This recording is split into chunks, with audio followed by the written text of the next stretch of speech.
Samantala, 8 ang nasawi habang 20 sasakyan naman ang nadamay sa pagsabog ng isang private car sa New Delhi. Inaalam pa ng mga otoridad ang sanhi ng pagsabog pero hindi nila inaalis ang posibilidad na terorismo. Narito ang balitang abroad ni Son Santiago.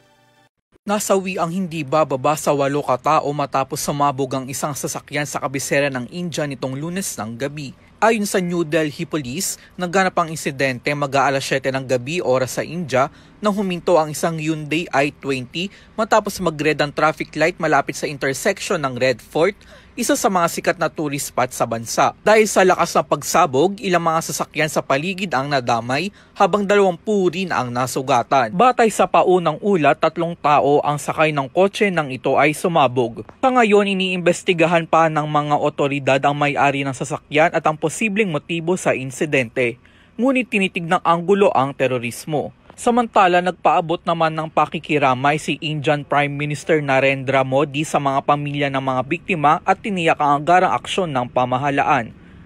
Sa kasalukuyan, naka-high alert na ang Delhi at ang mga karatig lugar habang nagpapatuloy ang investigasyon. Ang pangyayaring ito ay isa lamang sa mga pinakamapinsanang pagsabog sa kabisera ng India kasunod noong 2011 High Court bombing kung saan higit sa 10 naman ang nasawi.